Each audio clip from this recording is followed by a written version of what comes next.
All right, so today we are here with Becks Nelson, and I am so excited. She is a two-time writer with Speak Up Against Stigma, and I'm just so excited to have her here with me today. So, Becks, tell me, how's your day going?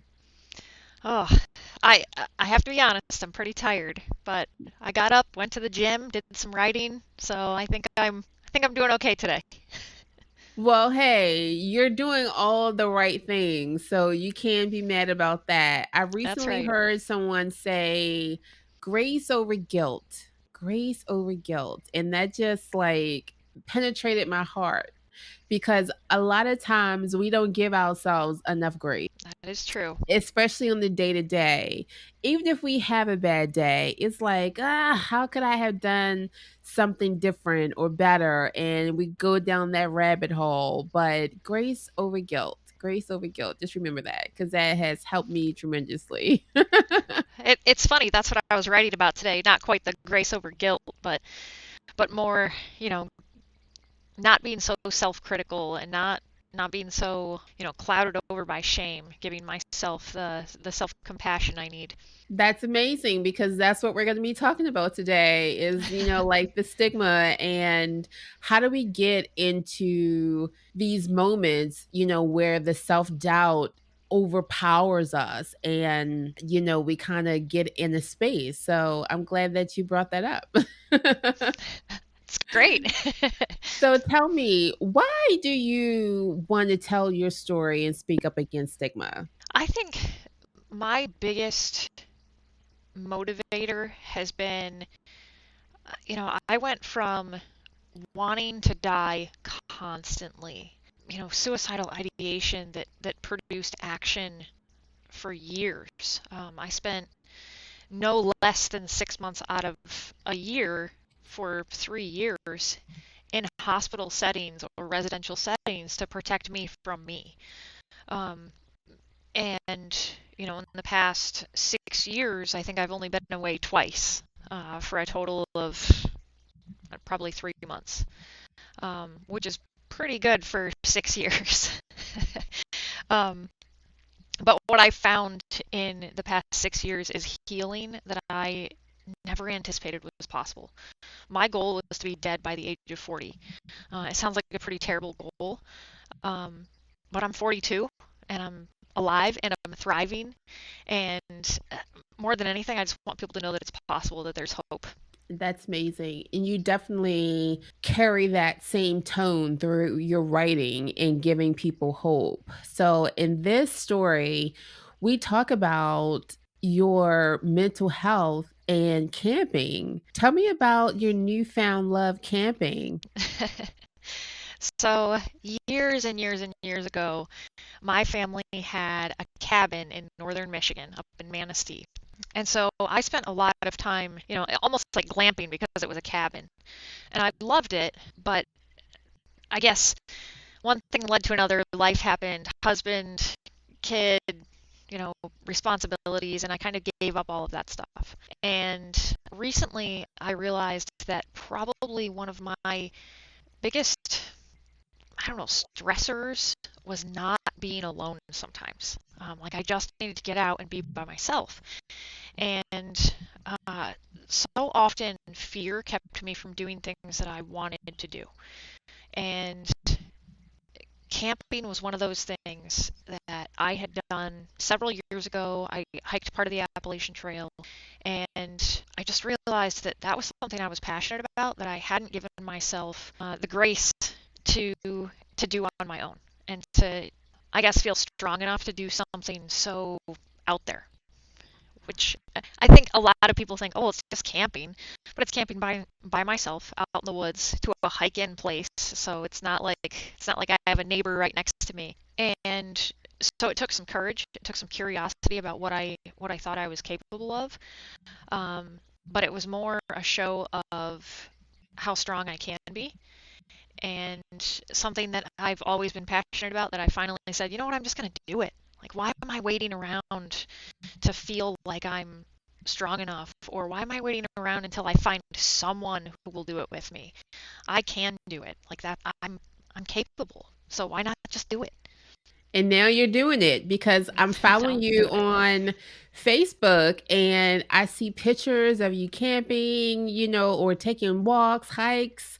It's beautiful to see whenever I scroll, and sometimes I don't always pay attention to whose post. I'm just like scrolling until something catches my eye. And then I'll see like a stream or something like that. And I'm like, I bet you that's Bex. And then I'll scroll back up a little bit and it's you. And then I just go ahead and like it. It's so refreshing to see your photographs. I'll be honest with you. Yeah, my mother-in-law says all the time that I have a way of showing beauty, and I think it's something that I didn't see before a whole lot. It was like my eyes were open, but I wasn't seeing anything. And now that I'm hiking a lot and I'm just outside forest bathing, I'm able to see a whole lot more beauty that I've missed for years. So it's something to delight in, and my brother and I will talk about delight a lot. What are the things that we can see almost like God's face in? What can we delight in? And so we try to find something every day. That's awesome. You said something. You said that your eyes were open, but you weren't seeing anything. Like, woo, that's a mic drop right there. I know so many people will be able to relate to that. I know I can because I think about sometimes you're there, but you're not there, and I can just relate to that so much. But in your story, you talk about camping, you talk about motherhood, you talk about friendship and support. There's so many different layers of you in this story that I really love. And I love the latest revision, by the way. Thank you. I can tell that you put your heart into making sure that those missing pieces were filled in. So thank you for that. But it was such a joy reading this last revision with the additions that you inserted, like about your son and, your husband. Tell me about, because you talk about your support system. Tell me about like how you go about your day to day when you struggle with a mental condition and you have a support system. So I've been blessed, I think, in many ways. I remember graduating from college and feeling like I had no one.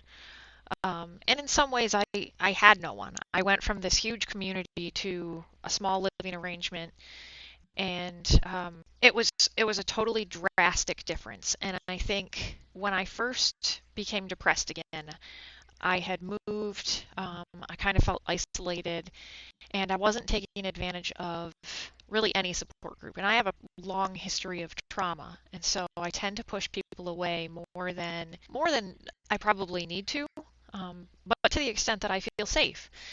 And I had started to do that with my husband. And I mean my son was 2, 3 when it first started again, and was severe. I lost my job. All kinds of things happened, and I started to realize probably closer to 6 years ago, I was in a hospital setting, and for the first time, I actually felt supported by by the staff that were supposed to support me. And for years, Tim had been trying to kind of like get in. I had pushed all my friends away. He was really the only one I had. I had pushed my family away. And during this, 6 years ago in this hospital, maybe it's almost 7. I realized, as they said, we have to discharge you. Your insurance is no longer going to cover your stay. I went, but wait, like, but I need you.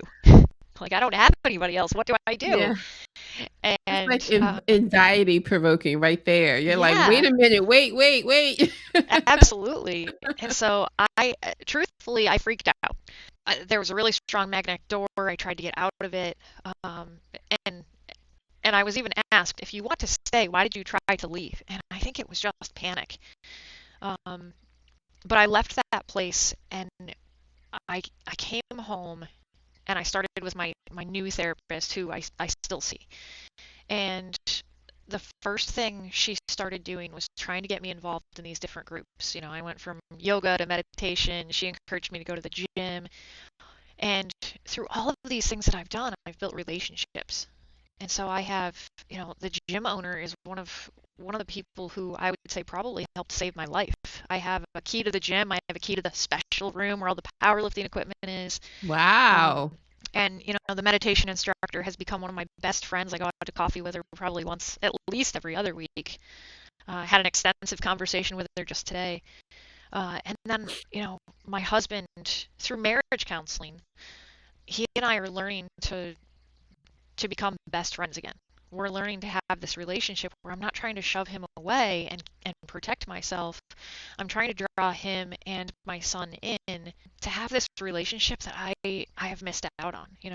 For safety reasons or for protection, we both kind of pushed each other out of our lives. And it was, I was going to die. So why would I want to be close to him? Why would I want to be close to my son? Why would they want to lean in to someone who's going to end their own life? And so I think we've all come to a point where we're starting to trust each other. I see much more attachment with my son, even, and an ability to communicate a little more wholeheartedly with my husband, and my husband's ability to actually feel like he can say things to me that need to be said.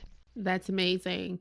And I'm sure, with the counseling, with your support system, even outside of your household, that contributes to like who you are today, being of strong mind, not suicidal anymore, which says a lot because not everyone, like you said, you're blessed. Not everyone has that support system to be able to lean on outside parties to say like, hey, I'm struggling, or even I'm not struggling, but just to have that friendship and that camaraderie with someone else. You are very fortunate because I can remember during my darkest hour, I didn't have anyone besides like my mom, and I didn't think that she understood what I was going through. So I internalized so much. And even in therapy, I was in talk therapy, I was in like DBT, I was in so many different types of programs, and my depression and suicidal thoughts were so resistant towards treatment that nothing was penetrating through. So I do acknowledge that as someone who has struggled with suicidal ideation myself, that having a support system is key. I have worked so hard now to build a support system. And I think that's Yes. kind of like where I was going with this, is that you have to take the initiative to build your system if you don't already have one. Like Beck, she's saying that you have the key to the gym and you talk to your yoga instructor often. That's building your own community, which is powerful, and it says a whole lot. And, once you've built that community, being willing to say, I'm not a big pain, like, I'm not going to annoy people to death if I just reach out. Because that's the biggest saying. We hate to feel like a burden. We don't want to Yes, feel like, we are a burden to someone, so we keep to ourselves. That's a big thing. I'm glad you said that. those are lies. Like, I like to think that if someone is truly my friend and I am a burden to them, they're going to tell me. I've never had anybody tell me that. So either I'm a burden and they've never told me, or I'm just not a burden. And I need to remember that. Like, it's okay to reach out and say, "Hey, I'm struggling. Can we just go out to dinner or something?" I don't Yeah, even have to tell them everything that's going on, though sometimes I might. right. I just have the opportunity to go out to dinner, or a couple times I've just shown up to the gym because one of my friends works at the counter, things like that. Yeah, that's amazing. So, we talked about your story. Tell me about like your writing process. How was that this go round? Oh, honestly, it was very different.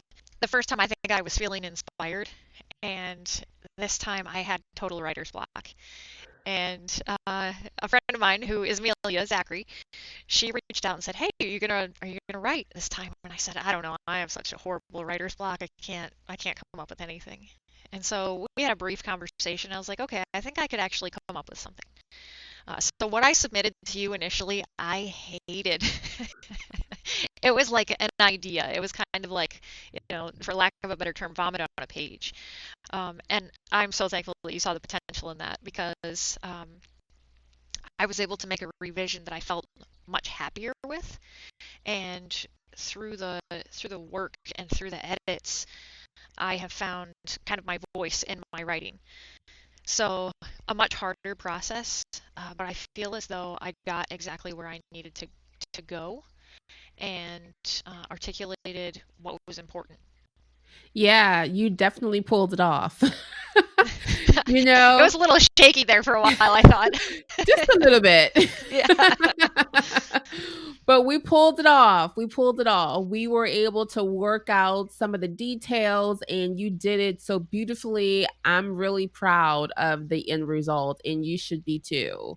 Yeah. You talk about, like I said, motherhood. You talk about your relationship a little bit with your husband. You mentioned a friend that you actually went hiking with.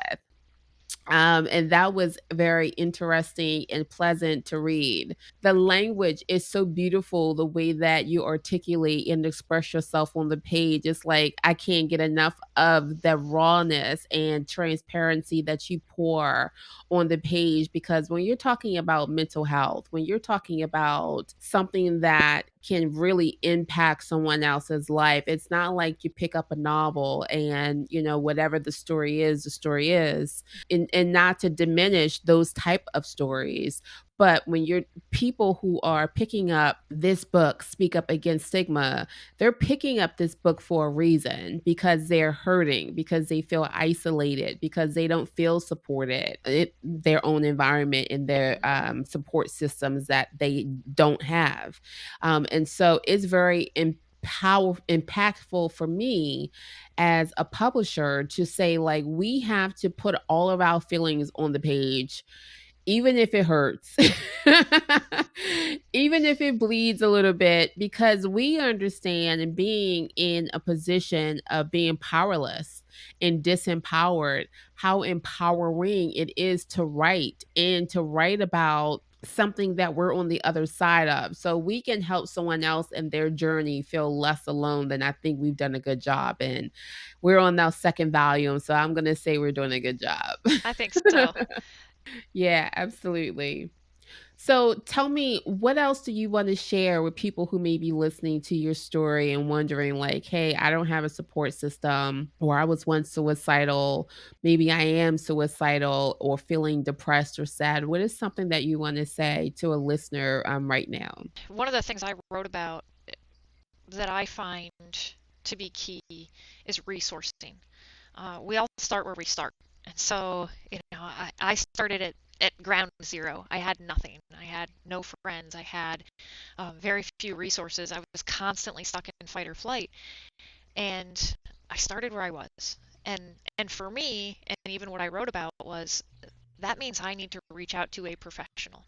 And it doesn't even necessarily need to be a professional who's going to be paid, because I understand that it is a privilege um, that I have insurance and I have the ability to pay for a professional. But I can still reach out to professionals whether I have that or not. People joke around about how, oh, I'm just going to get hospitalized if I contact the helpline, or uh, they're not helpful.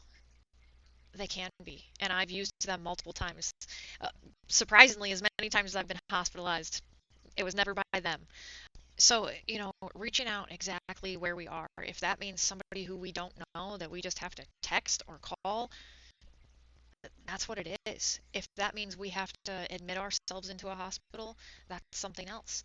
If we have the ability to see a therapist, it's being honest with that professional. If we have the ability to just go out and create some sort of friendship or create some sort of relationship, that's where it's at. But it's all transparency, which is difficult. And and each skill or resource is developed from one step to the next. And so if somebody is just reaching out and trying to find that one person, in the meantime they can also be trying to figure out, you know, what is something that works for me? Do I need to go to a gym, or do I need to go for a run, or do I need to just pick up a book and sit? Like, do I need to make time and space for myself?